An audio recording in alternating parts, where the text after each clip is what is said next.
All right, let's just jump right into it.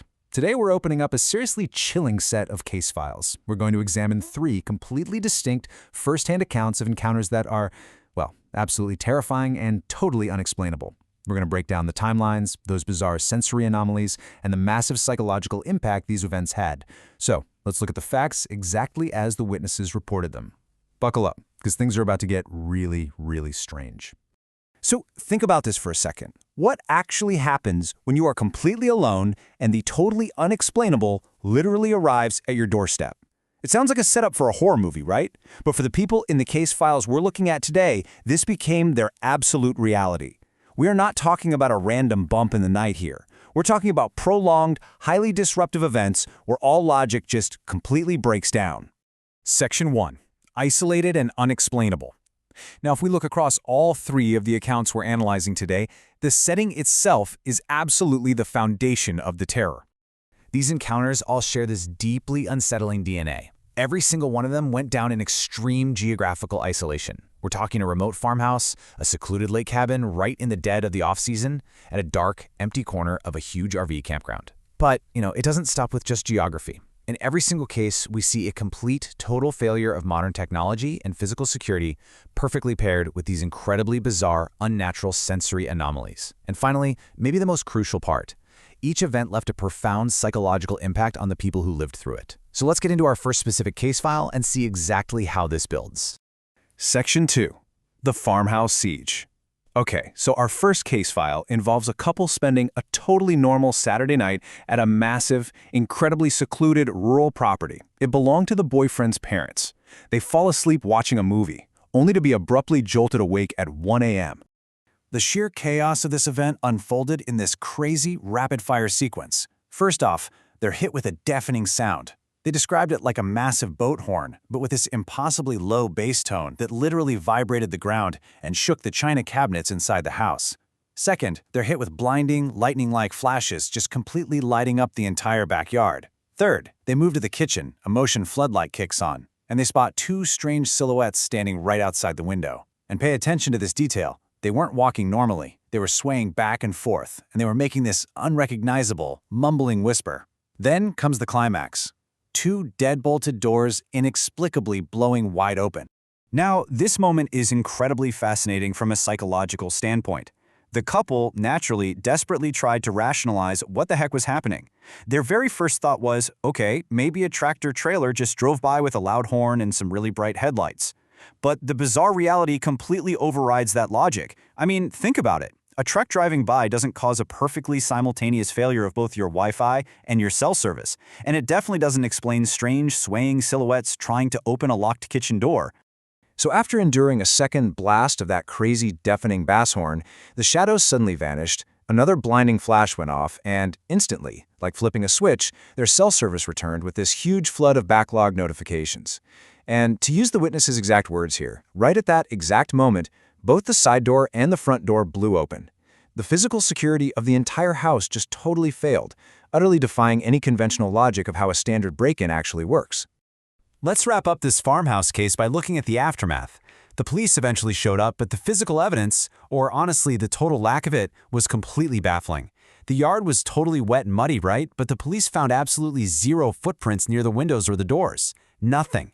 There was 0 physical evidence of forced entry on those deadbolts that had just violently blown open. It's like the total technological blackout was perfectly synced with whatever was outside. It's just a complete, incredibly frustrating investigative dead end. Section 3. The Dancing Lake Lights. So this next account shifts the pace. We go from a rapid, violent siege to more of a slow burn terror. The setting here is a very secluded lake cabin in the freezing month of March. The witness is a guy who had temporarily moved out there after a tough breakup, completely alone. Well, alone except for his dog, a black lab named Zemo. You know, animals often serve as these fantastic, totally objective barometers for the environment. Look at Zemo, the dog. Normally, he's this rugged black lab who absolutely loves the outdoors, no matter how freezing the March weather gets. But on the night this all started, he was crying at the glass door and completely, stubbornly refusing to step 1 foot outside.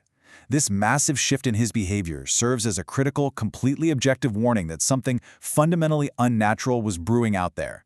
Over 3 consecutive nights, the whole thing steadily escalated. Night 1, the guy steps outside and sees dozens of these distant balls of light just moving erratically on the horizon, right before they shoot straight up into space. Night 2, the lights return, but this time they're closer. Moving in this really deliberate, highly unnatural pattern, they slowly merge together into one massive, hovering sphere that eventually just sinks below the horizon line. And then on night 3, the situation flips from this weird, distant curiosity into a direct, hyper-localized threat. Seriously, just imagine standing alone on that pitch-black, freezing shoreline. Because on the third night, the lights didn't just hover out there, they slowly advanced right toward the shore. And as they closed in, the witness reported this incredibly specific auditory detail. He heard a faint humming sound, kind of similar to buzzing fluorescent lights. It wasn't the choppy sound of drone propellers or some engine. It was this pure, continuous electric hum. He immediately retreated inside and basically watched in sheer horror as these orbs swarmed his entire backyard. They were moving erratically, shooting straight into the house, into the trees, diving into the water. He braced for impact, but the reality of it was impossible. He described it later saying, "Seconds before it looked like the house was being shot by fireworks, there was no damage anywhere." The visual chaos of the whole thing was absolute, but the physical destruction, completely non-existent. Not a single scorch mark. Section 4. The Tall Forest Figure. Now, this final case file operates pretty much like a full-blown psychological thriller. We've got a father vacationing with his family at this vast RV campground, and he decides to sneak off into the deep woods late at night just to have a cigarette. He finds a remote little ledge, sits down to clear his head, and that is exactly when the isolation turns completely terrifying. So he's sitting there, deep in thought, when he begins to hear this noise. He specifically described it as a continuous, pulsating wow, wow, wow sound, just echoing deep within the dark trees.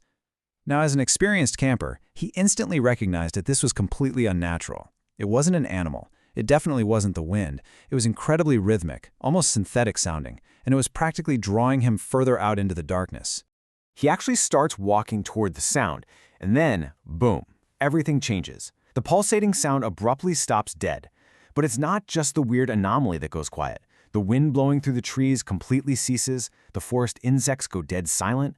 This total, unnaturally muted quiet just completely descends on the woods. It's like an acoustic vacuum. And out in the wild, that is a massive red flag that signals a predator is near, or in this case, that something deeply, deeply wrong is unfolding right beside him. In that heavy, dead silence, he suddenly hears movement literally just 10 feet behind him.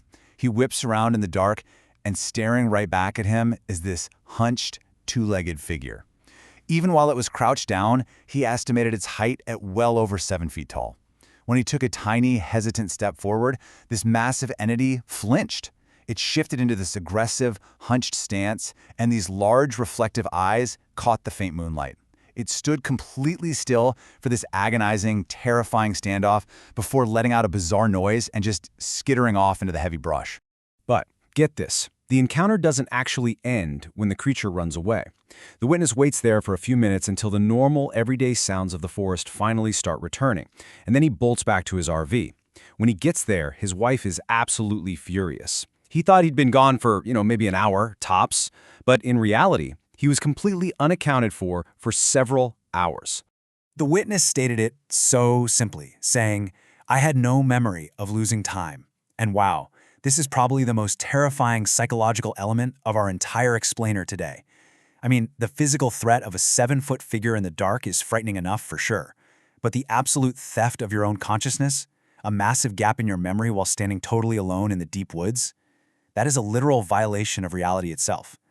Oh, and to cap it all off, as the sun rose the very next morning, he heard this massive, completely silent, heavy whoosh fly directly over his RV. Just incredible." Section 5. The Lingering Unknown. So what is the actual takeaway from these 3 intense, deeply isolated encounters? For those of us investigating and trying to learn from this, we really need to look at the patterns and the profound psychological fallout left in the wake of these events. If we take a step back and objectively summarize the unique signatures we've just decoded, a genuinely terrifying pattern starts to emerge. In the farmhouse case, we saw the deafening horn and those flashes perfectly paired with a total technological disruption. Over at the lake cabin, the humming and the light orbs were paired with this intense biological disruption that completely terrified Dog.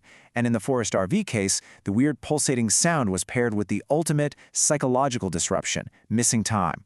The common denominator here is that whenever these specific anomalies show up, the normal everyday rules of our environment just instantly break down. And that breakdown, it leaves a permanent mark.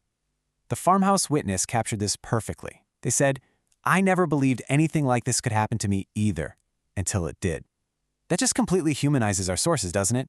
These were not people out in the woods actively hunting for ghosts or UFOs. They were skeptics. People living perfectly normal, mundane lives who were suddenly forced to confront a reality that completely shattered their entire worldview.